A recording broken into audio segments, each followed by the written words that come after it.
Hello everyone and welcome back to my B&B Everyday YouTube channel. I hope you guys are having a wonderful day. Before we start, please hit the subscribe button and give this video a thumbs up. At Forrester Creations, Brooke pleads, "Ridge, please." She complains that he gave up on them. But now we've a chance to change effects.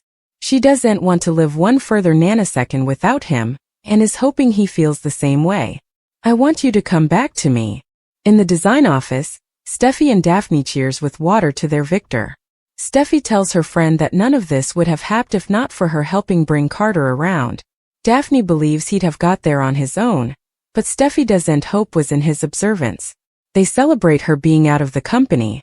Taylor comes by and says she's happy for Steffi and her father.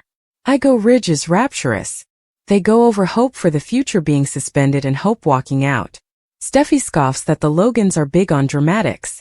Taylor asks if Carter and Brooke are gone too. Steffi says, no. She had mixed passions about it and suppositions her mama does too. Taylor questions Carter being allowed to stay when he played a necessary part in making the whole thing be. Daphne says, instrumental, yes. Carter was an instrument for Hope to get what she wanted. Steffi credits Daphne with helping them save Forrester. Daphne still thinks Carter would have gotten there on his own. She hopes he'll shoot Hope quilting. Taylor muses that given how she left, one has to wonder if it's the end for them. In the main office, Ridge muses that Brooke wants to turn back time.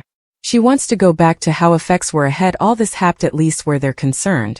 Ridge recaps that Hope made a lot of bad choices that affected them all. Brooke knows this and regrets it, but she's sure they can get back to being the magical happy couple they were. Do you want that too? Brooke knows Ridge didn't turn to Taylor to hurt her, but it did hurt. It hurt a lot. It still does when she thinks of him living with her at Eric's and erecting a life with her. What got her through was their love. She believes in it. Can get them through anything. Indeed this. In the cabin, Carter tells Hope that what they've is worth fighting for. Hope sees that his words are concave. He can't fix this, he broke it. And for what a seat at the table with Ridge again. Carter couldn't go on with the way effects were. Hope smothers that Eric and Ridge played on his guilt, got him to tear up the LLC papers, and tore them piecemeal at the same time. Carter is sorry, but vows this won't be the end of them. We'll come back from this. Carter tells Hope their relationship is being tested, but she thinks he chose the Forresters over them. Carter pleads with her that he loves her and asks her not to close the door on them. Try to understand. Try to forgive me, please. Hope reiterates that this destroyed them. Carter knows it feels that way because she's hurting, but Hope asks, but what? Is he hoping she'll wake up one day and forget this happened? I lost everything. Carter argues that he's right there. Hope hollers that he wasn't there for her. Carter had no idea they would go back on their pledge. Hope harangues that Steffi has it out for her. Of course she wasn't going to let her stay on. Carter assures her that he'll move Steffi to change her mind. She doesn't detest her. She hates what they did.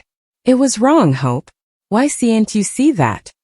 Hope asks why he can't see that the only snake standing there's him. He was the counsel who knew about LLC papers, not her. She just supported his dream. My mistake. Carter nods. You supported me. We made this be and it was wrong. Stealing the company wasn't right. Hope narrows her eyes. Does he suppose she manipulated him into subscribing those papers? Carter says no. He's the one taking responsibility for his conduct. He sees it, her mama sees it, when she sees it they can move on. Carter clarifies that he's not attacking her. He loves her.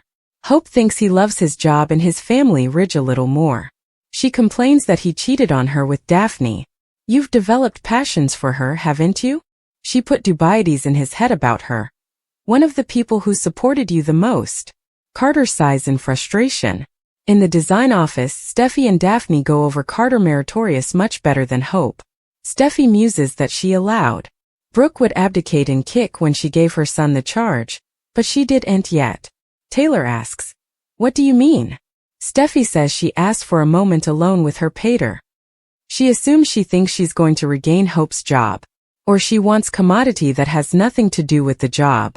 Getting her fortune back. In the main office, Ridge no way misdoubted Brooke's love, but what she did was a treason on a whole other position. Brooke demurs that she did it for him. What matters is that he's back at the company where he belongs. He also belongs back at home with her in her bed. I miss you. Tell me you miss me too. She moves in for a kiss as Taylor walks in. Wow. What's going on then? Or do I have to ask? Taylor joins them and congratulates Ridge on getting the company back. Brook is happy that the unfortunate time is over. Now they can move forward. Taylor asks if she's moving forward by making her hopeless last appeal. She assumes that's what she walked by on. Taylor informs her she and Ridge have committed to each other in every way. Brook doesn't want to suppose about them together, and tells her she won't give up on her relationship with Ridge. Turning to him, she says her love for him will always be there. Will always be so strong. I believe you feel the same way. Turning back toward Taylor, Brook says, You can't have both of us, Ridge. So what's it going to be? You're going to have to choose. Who do you want to spend the rest of your life with? In the design office, Steffi tells Daphne how thankful she's to her. She put her life in Paris on hold when she asked. That's what true fellowship is about. Getting Forrester back was a big challenge, but they fulfilled it. Daphne muses that there was a twist. She only has one favor to ask. Carter can no way know about their plan. Steffi realizes she's really fallen for him.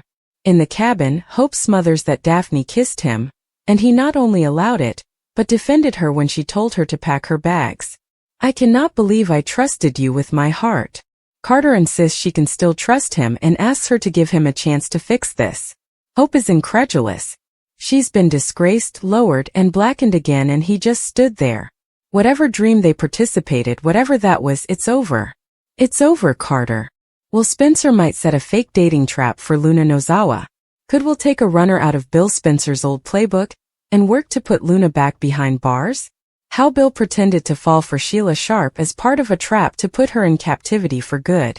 Maybe Will could get an analogous plot where he pretends to fall for Luna and sets her up for a huge fall. Steffi Forrester might indeed get hopeless enough to retain Will for a scheme like this. Since Steffi's plot with Daphne Rose worked so well, she could come up with another bone. That involves Will growing near to Luna. Also again, Will might come up with the idea for this charge on his own. Perhaps Will could decide to right his father's wrongs and open Bill's eyes to the fact that Luna still belongs in the slammer. Luna is easily obsessed with Will, and hopes to make him her man sooner or laterally. Will might move Elektra Forrester. They should have a dummy public bifurcation and set the stage for him to dupe Luna. From there, Will could pretend he's responding to Luna's sweats to betray him. Maybe Will could let Luna suppose she's reeling him in when he's actually reeling her in rather. Will might set some kind of trap that would affect in Luna getting caught committing another crime. It could at least be a frame-up situation where Luna looks incredibly shamefaced and pays the price. Steffi has made a vaticination about putting Luna back in captivity, so Will's setup could help with that. Will might be in the high position to gain Luna's trust and pull the hairpiece out from under her with his deception. Of course, effects could get complicated if Will develop some genuine passions for Luna along the way. Anyhow, Will could fake date Luna and set the stage for some trouble on both sides. Will's going to get updates on Luna's interest in him soon, so that news could lead to some marvels.